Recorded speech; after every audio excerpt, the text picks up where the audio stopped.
Mari kita berdoa. Kami bersyukur ya Bapa, sampai hari ini pun kami masih membuktikan bahwa Engkau selalu hadir dalam hidup kami.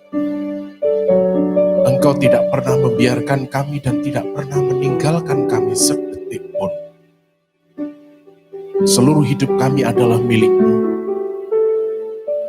Dan kami bersyukur karena kuasa Roh Kudus-Mu, Roh Tuhan Yesus Kristus, yang membawa kami sampai saat ini di hadapan-Mu.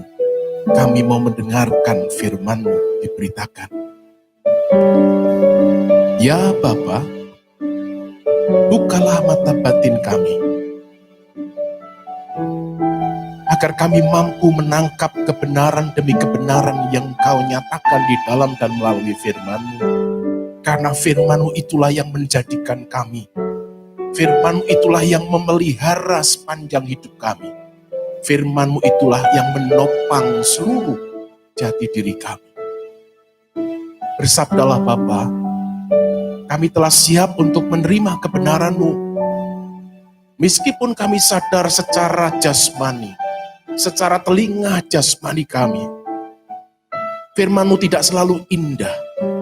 Karena firman-Mu adalah pedang yang bermata dua, mampu memisahkan antara kegelapan dan terang.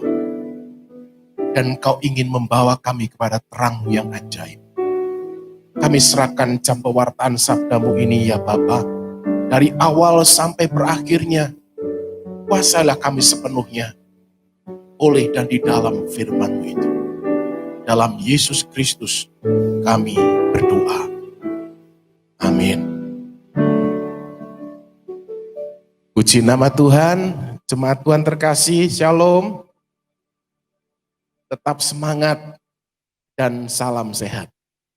Jangan lupa jaga protokol kesehatan dan kita senantiasa bersyukur kepada Tuhan dan menjadi saksi bahwa Tuhan itu adalah baik. Tuhan itu baik, sungguh baik dan sangat baik.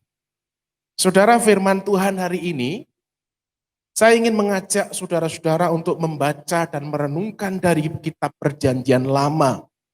Tepatnya dari kitab Pengkhotbah, pasal yang ketiga, ayat 1 sampai ayat yang ke-13.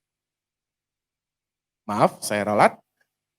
Pengkhotbah pasal 3 ayat 1 sampai ayat yang ke-11. Nah, berdasarkan bacaan kita ini, kita akan belajar tentang waktu. Ya, tentang waktu. Saudara-saudara, perikop lengkap dari pasal yang ketiga, perikop yang pertama, itu Lembaga Alkitab Indonesia memberi atau membantu kita untuk memahaminya dengan memberi judul. Judulnya, untuk segala sesuatu ada waktunya. Untuk segala sesuatu, apa? Ada waktunya. Lengkapnya begini Bapak Ibu. Untuk segala sesuatu ada waktunya. Untuk apapun di bawah langit ada waktunya. Ada waktu untuk lahir. Ada waktu untuk meninggal. Ada waktu untuk menanam, ada waktu untuk mencabut yang ditanam. Ada waktu untuk membunuh, ada waktu untuk menyembuhkan. Ada waktu untuk merombak, ada waktu untuk membangun. Ada waktu untuk menangis. Ada waktu untuk tertawa. Ada waktu untuk meratap, ada waktu untuk menari. Ada waktu untuk membuang batu. Ada waktu untuk mengumpulkan batu. Ada waktu untuk memeluk. Ada waktu untuk menahan diri dari memeluk. Ada waktu untuk mencari. Ada waktu untuk membiarkan rugi. Ada waktu untuk menyimpan. Ada waktu untuk membuang. Ada waktu untuk merobek. ada waktu untuk menjahit, ada waktu untuk berdiam diri, ada waktu untuk berbicara. Ada waktu untuk mengasihi, ada waktu untuk membenci, ada waktu untuk perang, ada waktu untuk damai. Pengkhotbah berkata, apakah untung pekerja dari yang dikerjakannya dengan berjerih payah? Aku telah melihat pekerjaan yang diberikan Allah kepada anak-anak manusia untuk melelahkan dirinya. Alasannya apa? Ayat 11, Ia, Tuhan, membuat segala sesuatu indah pada waktunya. Bahkan ia memberikan kekekalan dalam hati mereka. Tetapi manusia tidak dapat menyelami pekerjaan yang dilakukan Allah dari awal sampai akhir. Saya ulangi ayat 11, jemaat Tuhan terkasih. Ia membuat segala sesuatu indah pada waktunya. Bahkan ia memberikan kekekalan dalam hati mereka. Ini inti permenungannya. Tetapi manusia tidak dapat menyelami pekerjaan yang dilakukan. Kata, sungguh berbahagia mereka atau kita semua yang mengerti firman Tuhan dan melakukan dalam hidup kita sehari-hari. Amin. Ya, sungguh berbahagia kita yang mengerti firman Tuhan, ya, dan melakukan firman itu dalam hidup kita sehari-hari. Jemaat Tuhan terkasih, tidak terasa hari ini kita memasuki hari yang ketiga dari tahun Tarik Masehi 2021. Dan kita tinggalkan tahun 2020, semoga ini menjadi bahan atau proses pembelajaran bagaimana kita hidup di hadapan Tuhan. Ya, karena apa? Karena hidup kita ini bukan sia-sia Bapak Ibu, tapi hidup kita ini memang dimaknai oleh Tuhan. Bahkan kalau kita dengan teliti membaca Alkitab, di situ justru dikatakan tentang siapakah jati diri manusia. Alkitab ngomong apa? Manusia adalah gambar dan rupa Tuhan. Apa Bapak Ibu? Gambar dan rupa Tuhan. Nah, saudara-saudaraku yang dikasih Tuhan, jadi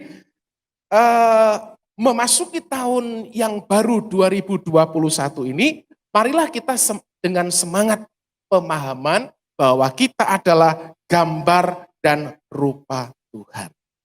Hari ini kita mencoba untuk merenungkan dan menjawab. Menjawab apa? Menjawab sindiran. Saya anggap ini sebagai sindiran, ya. Tetapi manusia tidak dapat menyelami pekerjaan yang dilakukan Allah dari awal sampai akhir. Saya anggap ini sebagai sindiran karena apa saudara-saudaraku? Karena kitab Pengkhotbah ini ditulis kisaran abad ke-4 sampai abad ke-3 sebelum Masehi. Kaitannya apa? Kaitannya begini saudara-saudara. Kaitannya adalah di dalam konteks bangsa Israel, di mana kondisi bangsa itu pada waktu itu digambarkan muram. Apa? Muram. Madesu ya. Masa depan suram. Kenapa saudara-saudaraku mereka hidup dalam kondisi masa suram atau tidak memiliki pengharapan atau tidak seakan-akan tidak punya masa depan? Secara politis, bangsa Israel pada waktu itu hidup di bawah berganti-ganti kekuasaan penjajah. Ya, mulai dari penjajahan bangsa Babil. Itu luar biasa itu ya. Kemudian dijajah juga oleh Madai.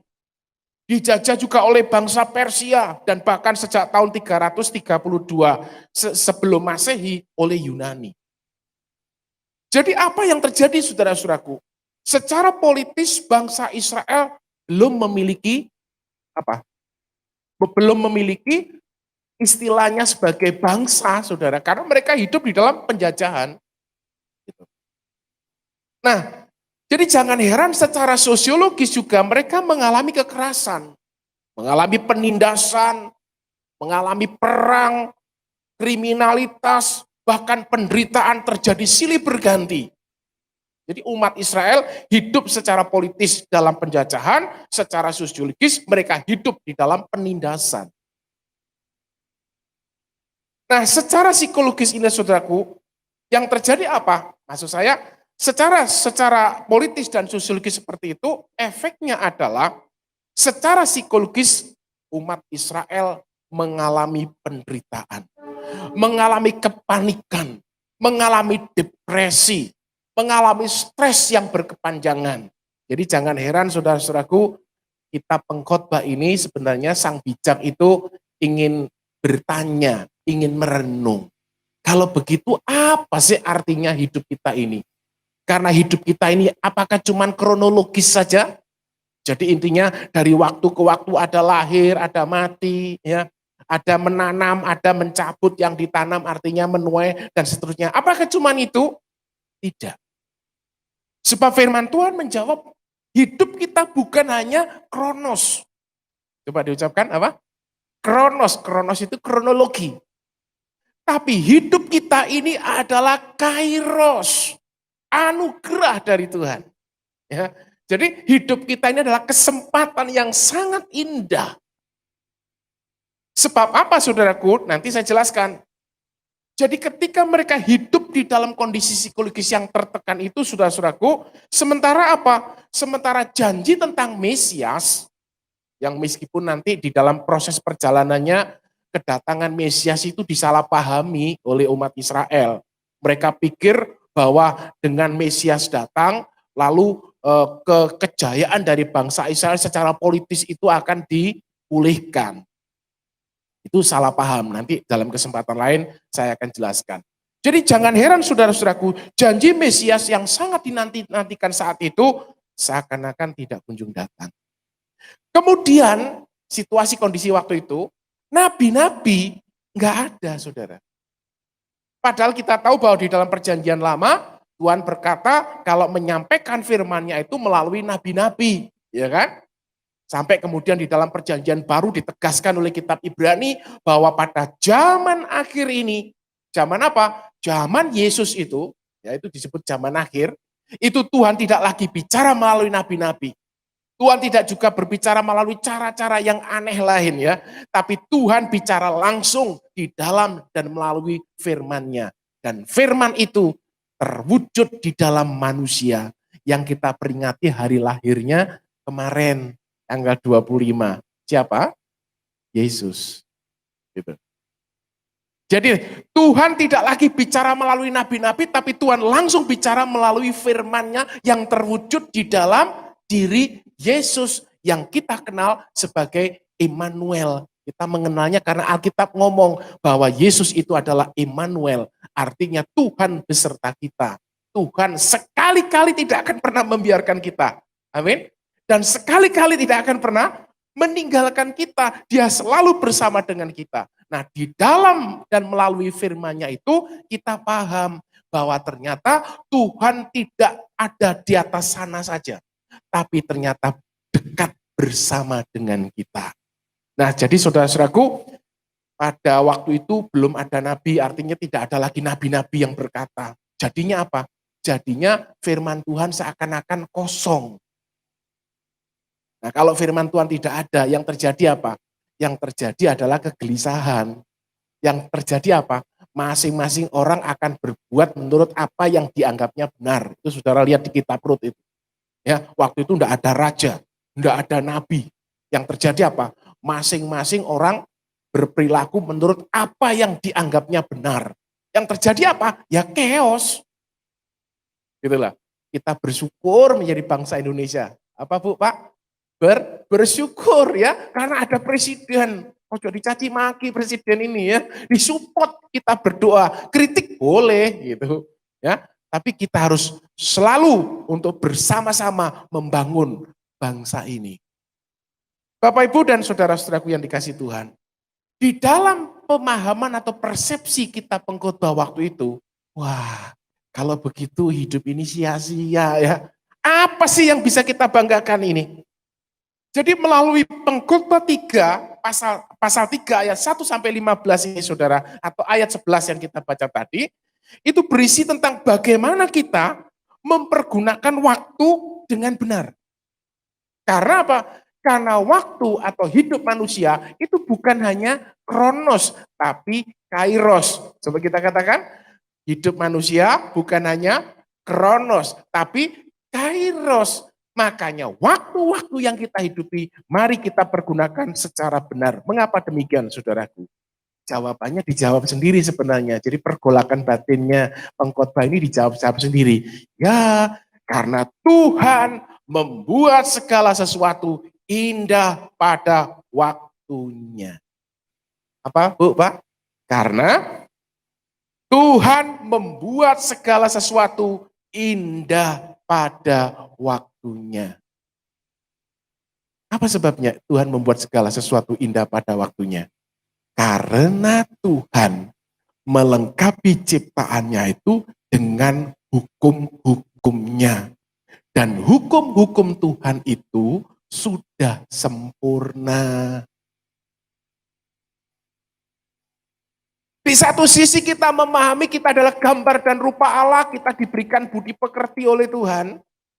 Di satu sisi Tuhan juga menciptakan segala sesuatu sesuai dengan hukumnya. Dan hukum Tuhan itu sudah sempurna, sudah pada tempat dan yang seharusnya.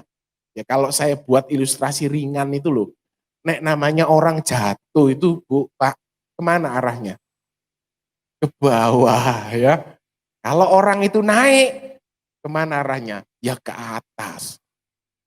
Kalau kita mau maju ya kita harus ke depan. Ya itu hukumnya, enggak ada maju ke belakang itu. Kalau mundur saudara, mundur enggak ada ceritanya ke depan, mundur ya ke belakang. Ini contoh praktis saja kehidupan yang diciptakan oleh Tuhan. Kalau enggak makan, yo lapar Bapak Ibu. Betul enggak? Kalau enggak minum, yo haus.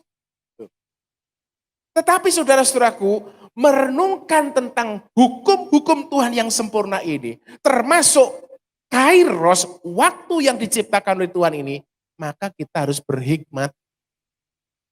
Nah bagaimana caranya berhikmat? Pengkhotbah berkata, sesungguhnya takut akan Tuhan adalah permulaan segala hikmat. Artinya apa? Sadarilah waktu ini real.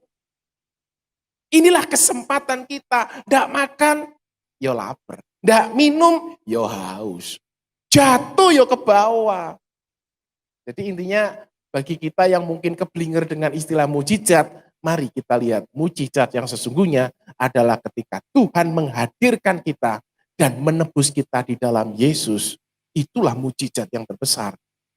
Amin. Nah saudara-saudaraku yang dikasih oleh Tuhan.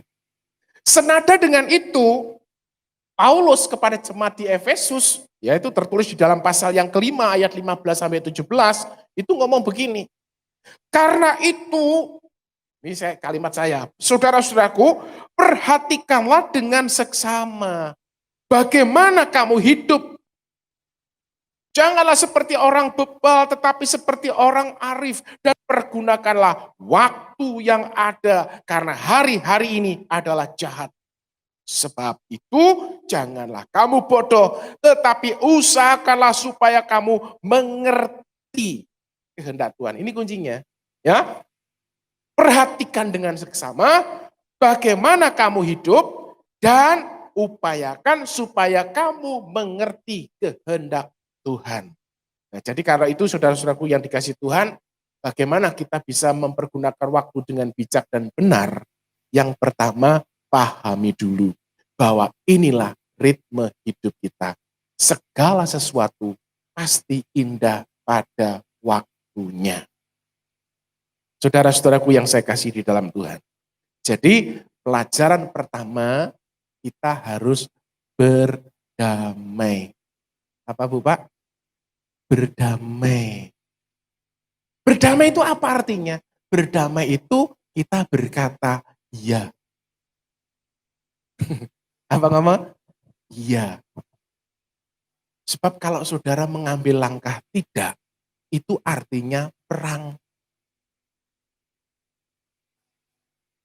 Ini masa pandemi. Kita jawab apa? Iya. Ini corona. Kita jawab apa? Iya, Bu, Pak. Di luaran sana banyak sekali orang berkata, oh ini cuman efek dari konspirasi. Ini enggak ada corona. Bahkan ada yang berani berkata, gak usah pakai masker. Saya copot ini karena saya ngomong dan kita berjauhan ya. Ada yang ngomong begitu Bapak Ibu. Lalu kita berkata bagaimana? Tunggu dulu. Sebab apa? Ini fakta. Loh ini konspirasi, urusan pemerintah Bapak Ibu ya. Terus kita tolak vaksin. Loh ada loh sampai ngomong begitu, kita tolak vaksin. Ya kenapa? Karena ini konspirasi. Ya sudahlah itu urusan pemerintah. Tapi urusan kita adalah melihat di lapangan. Ini virus. Bu, Pak, ini virus. Jadi yang perlu kita tangani apa? Ya bagian kita. Bagian kita apa? Bagian kita pakai masker. Maka masker ini menyelamatkanku, menyelamatkan kamu. Maskermu menyelamatkan aku juga. Gitu loh Bu, Pak. Iya, ini corona. Iya corona. Ini konspirasi. Itu urusan belakang. Itu urusan politik. Tapi urusan kita adalah bagaimana kita menjaga apa? Metabolisme tubuh kita. Bagaimana caranya menjaga metabolisme menurut firman Tuhan? Bu, Pak, apa? Menurut firman Tuhan? Ada hati yang gembira. Ya. Hati yang gembira apa? Adalah obat, bukan racun.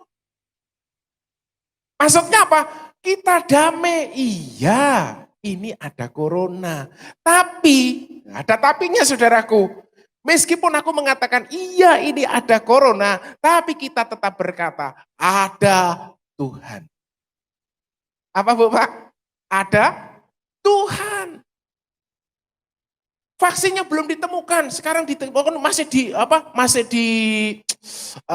dicurigai, ini nanti nggak valid dan sebagainya. Ya iya, katakanlah belum ada vaksin pun, tapi ada satu hal yang dapat menyelamatkan kita. Apa itu? Ada Tuhan dalam firman-Nya. Gimana caranya? Hati yang gembira. Itu ada di dalam firman. Jadi bergembiralah. Itu imun loh, sampai kemudian dijelaskan secara ilmiah. Iya ya, sekarang ini vaksin satu-satunya ya imun tubuh. Nah, padahal saudara-saudaraku, di dalam dunia ini ada 3 hal yang menghancurkan, tapi ada 3 hal yang membangun. Apa? 3 hal yang menghancurkan, 3 hal yang membangun. Apa itu? Yang pertama itu adalah imun. Kalau imun Bapak Ibu itu aktif, kuat, saudara enggak sakit. Gitu loh. Setiap kita itu punya imun yang sama sebenarnya. Maksudnya imun masing-masing. Kita sama-sama punya imun gitu loh. Punya. Loh tapi kenapa ada yang sakit? Ya, karena imun tidak bekerja. Karena apa? Stres. Ya. Jadi apa Bapak Ibu? Imun tidak bekerja karena stres. Kenapa stres? Ya karena hatinya enggak gembira. Jadi bagaimana seharusnya sekarang? Kita balik. Ada 3 hal yang menghancurkan, ada 3 hal yang membangun. Mari kita bergembira supaya imun kita bekerja. Kalau imun kita bekerja, maka kita bahagia. Lawan dari stres tadi itu loh Bapak Ibu. Pertanyaannya sekarang, kalau kita sudah melakukan gembira, kita gembira selalu berdamai dengan apa yang kita terima. Apakah selesai? Enggak. Ya kita tetap harus berjaga-jaga. Kenapa saudaraku? Intinya berjaga-jaga. Mari kita ikuti protokol kesehatan. Itulah tanggung jawab pemerintah. Firman Tuhan berkata tidak salah kalau pemerintah itu menyandang pedang. Artinya apa? Memerintah dengan hukum. Bu, Pak, jadi segala sesuatu indah pada waktunya. Maka mari kita terima kairos ini dengan damai. Damai itu artinya iya. Nek orang ndak itu pasti ndak damai. Jadi damai itu artinya iya. Alasannya apa? Alasannya adalah karena firman Allah itu selalu bersama dengan kita. Dan firman Tuhan berkata, sungguh berbahagia orang yang mengerti firman dan melakukan dalam hidupnya sehari-hari. Ini yang pertama. Yang kedua, setelah kita berdamai, artinya iya.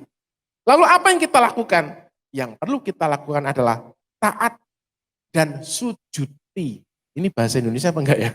Ya, taat dan sujudi kehendak Allah.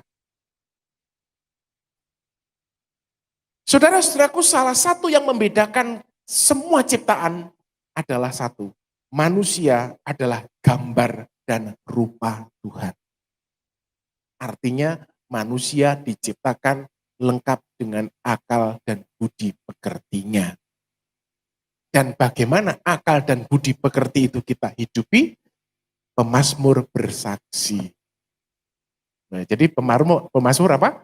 Bersaksi. Itu di dalam Mazmur 119 ayat 105.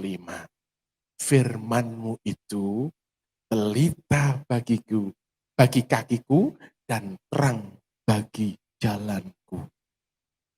Saya ulangi lagi ya. Pemazmur bersaksi dan menuliskan dalam syairnya, dalam Mazmur 119 ayat 105, firman-Mu itu pelita bagi kakiku dan terang bagi jalanku. Kalau pemazmur berkata, firman-Mu itu pelita bagi kakiku, artinya apa? Bersama firman kita hidup di dalam apa? Terang dan tidak di dalam kegelapan. Karena pelita itu memberikan jalan, menunjukkan jalan. Apa itu saudaraku? Hikmat. Dan terang bagi jalanku. Artinya apa? Kita tidak perlu lagi bingung bertanya-tanya tentang kehendak Tuhan. Ada loh, sampai orang mengkultuskan pendeta, mengkultuskan romo, mengkultuskan para rohaniawan. Kita kembali ke firman Tuhan. Yang perlu kita kultuskan ya cuma satu, yaitu firman yang menjadi manusia. Namanya Yesus yang kita kenal sebagai Tuhan Sang Immanuel. Karena apa?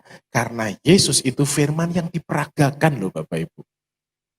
Contoh tadi ya, kita berdamai. Orang ndak makan lapar. Orang ndak minum haus. Jatuh ke bawah. Ya.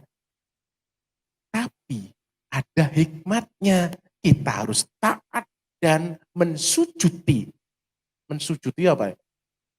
Tunduk kepada firman. Saudara tahu apa yang dilakukan oleh Yesus? Ya, contohnya saja waktu Yesus puasa 40 hari 40 malam itu loh. Lapar kan? Halo? Lapar kan? Lalu apa yang dibutuhkan orang lapar? Damai toh? Oh, aku lapar, iya. Aku butuh apa? Makan, betul? Tapi ternyata Yesus enggak, yang dibutuhkan hikmat. Makanya ketika iblis mendatangi Yesus berkata, Yesus engkau berpuasa 40 hari 40 malam loh ya. Hukumnya itu, realitanya itu pasti kamu lapar. Dan bukannya lapar, saudara. Ya 40 hari 40 malam itu berarti kelaparan, itu bukan lapar itu. Saya mungkin 1 hari mungkin kelaparan ya. Yesus 40 hari 40 malam. Apa yang dibutuhkan? Nek kita ngomong, ya kan kita harus damai. Iya, artinya apa? Kita butuh makan. Yesus jawab tidak. Di sini tidak ada roti, yang ada batu-batu. Tapi ku ingatkan, kamu itu anak Allah. Rombaklah batu-batu ini menjadi roti agar kamu bisa makan. Karena ini fakta. Yesus ngomong apa? Enggak. Loh kenapa? Karena manusia hidup bukan hanya dari roti saja, tapi dari setiap firman yang keluar dari mulut Allah. Jadi yang dibutuhkan adalah firman. Maksudnya apa? Maksudnya gini, satu, kalau kita dapat makan, kita bertanya, makanan ini sudah aku dapatkan dengan cara apa? Apakah bertentangan dengan firman? Kasihlah, jangan mengingini milik sesamamu, ternyata dari merampas. Buang saja makanan itu. Ya, itu yang pertama. Yang kedua, apakah ada yang lebih membutuhkan? Ayo, apakah ada yang lebih membutuhkan? Kalau ada, ya berikan. Jadi yang dicari adalah firman. Kalau ternyata yang lebih ini dengan cara yang sesuai dengan firman dan kemudian ini yang paling membutuhkan adalah saya, makan saja makanan itu, minum saja minuman itu. Itulah yang dimaksud dengan yang apa yang dibutuhkan orang lapar dan haus adalah firman. Loh, kalau kita jalan seperti ini, apa yang terjadi? Yang terjadi, mari kita saling menghargai sebagai bangsa, Bapak Ibu. Seringkali kita berkata, aku sehat, tak apa-apa, aku tidak usah pakai masker.